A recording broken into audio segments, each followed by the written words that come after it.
crear estos espacios donde podamos expresarnos. Los salvoconductos en la Revolución Cristera. Antes de comenzar, me gustaría comentarles que no soy de ninguna manera experto en el tema de la Revolución Cristera. Sin embargo, es algo que me apasiona. Mi gusto por esto me nace desde niño. Mi padre nos comentaba cosas de esa época, y aunque él solo contaba con 12 años de edad, cuando esto pasó, le tocó vivir momentos y escenas de esa guerra. Corrió peligro al insultar a los federales que estaban posesionados en la iglesia del pueblo. En más de una ocasión llevó mensajes a los cristeros. Vio cómo mi abuela le daban la casa por cárcel y fue acusada de cooperar con los rebeldes. Mi padre también vio cómo llevaban presa a su tía, todo por tener la apariencia de monja. Mi madre me comentaba cómo fue que llegaron los federales al rancho de mi abuelo, y mi abuela tenía que darles de comer al pelotón. Mi madre, a sus 4 o 5 años de edad, tenía que servirles la comida. Todo esto influyó que naciera en mí el gusto por este tema. He escuchado varias versiones de los mismos sucesos, un poco de lo que fue la concentración, pero si ha escrito algo al respecto. Alguien ha mencionado por todo lo que pasaron esas personas. Nos hemos puesto a pensar quiénes eran: mujeres, niños, ancianos. El gobierno, en su afán de controlar a los cristeros, ordenó que toda persona viviendo en los ranchos debería abandonarlos para concentrarse en los pueblos.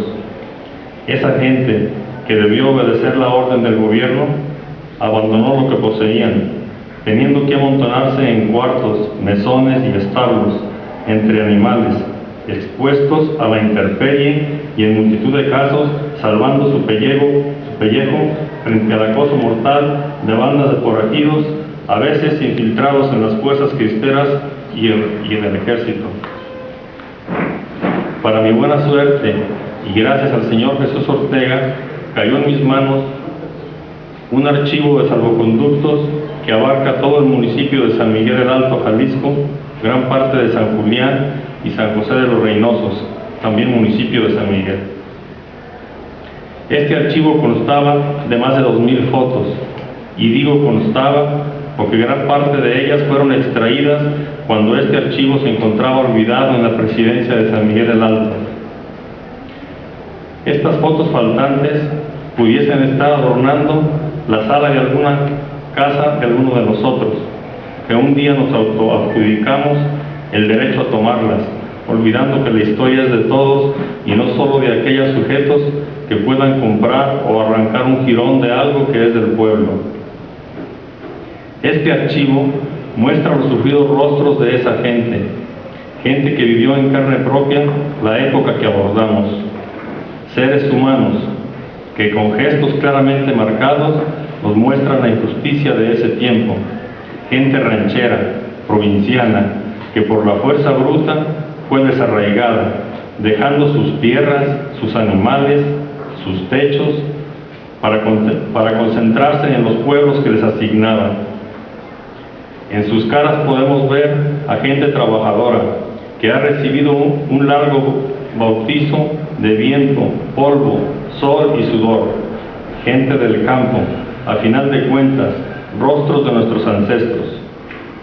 No es aventurado afirmar que viendo el archivo pudiese llegar a identificarse al abuelo o al tío, algún pariente.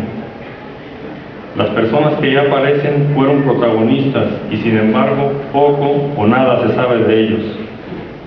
Muchos de nosotros somos descendientes de esas personas. Algo de lo que pasa hoy son secuelas de las acciones de esos ancestros, el lugar donde vivimos, las personas con quien nos rodean y quienes somos ahora. Este archivo nos muestra, además de jóvenes y ancianos, a niños. Si el gobierno dio salvoconducto a niños, fue porque sabían que algunos de ellos estaban involucrados con los rebeldes. Inclusive se dieron casos en los que les fue otorgado un salvoconducto a cristeros. Un ejemplo es el caso de Cesario Reynoso, que fue un cristero reconocido y que aparece su foto en el archivo. Cuando observamos detenidamente los rostros de estas personas, las palabras salen sobrando. Después de recuperar este archivo, me nació la idea de algún día publicarlo, pensando en hacerles llegar a todas las personas interesadas en uno de los capítulos más intrigantes y cruentos de nuestra historia. Un poco de esto es de todos nosotros. De no hacerlo así, quizá el archivo quedaría engavetado, olvidado entre papeles de alguna oficina gubernamental y eventualmente extraviado o en manos de algún vecino nuestro que nos mostraría la historia como ejemplar original y único en su especie. Los invito a conocer y publicar este archivo. No lo enterremos, al igual que muchos otros capítulos de nuestra historia que han quedado en el olvido. Las futuras generaciones merecen conocerlo y se sentirán orgullosos al hacerlo.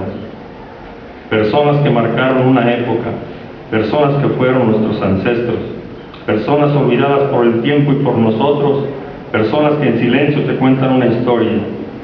No dejemos que la historia de nosotros quede en ruinas, al igual que estos archivos. Nuestra historia es digna de admirarla, con orgullo contársela a los hijos.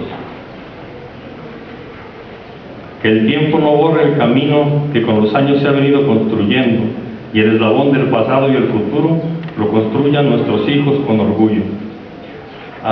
Quisiera invitar al señor Andrés Martínez, que es, él tiene la parte de historia de los salvoconductos, no está en el programa, pero es parte del trabajo que hicimos.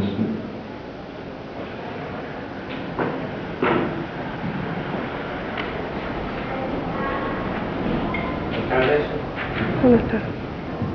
Voy a dar continuidad a este tema. Paso directamente al tema. Historia de los salvoconductos en San Miguel del Alto. En nuestra historia se han usado los salvoconductos como identificación en tiempos en que el país ha estado en guerra contra invasores o conflictos civiles. Uno de los primeros registros se dio durante la Guerra de Independencia. El gobierno virreinal exigía a los pobladores que no apoyaran la causa insurgente, por lo que para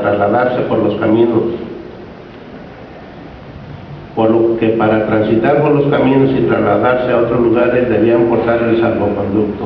Si no lo mostraban cuando les era requerido, se consideraban partidarios de la maldita canalla, nombre que algunos adeptos al gobierno español daban al levantamiento independentista. A mediados del siglo XIX se levantó un registro en que a los censados les daban un pasaporte o censo para tener control de los habitantes. Como muestra transcribo dos de la lista que se guarda en el Archivo Histórico de San Miguel. El 14 de agosto de 1858, Felipe Jiménez sale para el Saltillo por 2 meses. El 15 de agosto de 1858, Martín Casillas sale para Guadalajara por 15 días. El padrón que nos ocupa se dio en el marco del conflicto entre la Iglesia y el Estado, conocido como la Cristiada. El gobierno llegó a la conclusión que era prácticamente imposible detectar a los campesinos que apoyaban el levantamiento religioso.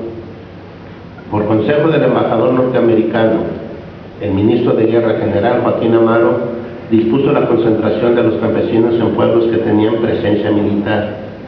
San Miguel era uno de ellos.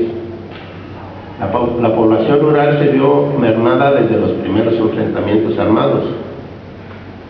En el campo se quedaron los que no tenían a dónde ir ni podían sustentarse de otra manera. No olvidemos que en aquel tiempo el campesino dependía de lo que su tierra producía. Entre los que se quedaron había simpatizantes de los alzados. Ellos suministraban víveres a los soldados de Cristo, pero la gran mayoría eran víctimas de los dos bandos. El ejemplo más claro son las mencionadas concentraciones. Cuando aparecieron los primeros avisos de concentrarse, Los adeptos a Cristo tomaron las armas uniéndose a sus hermanos de fe. Los pudientes se alejaron de la zona conflictiva, algunos dejaron el país. Los que no tuvieron opción, las víctimas, atendieron el exhorto del gobierno para concentrarse en los pueblos indicados. El primer anuncio llegó por medio de carteles distribuidos en los pueblos.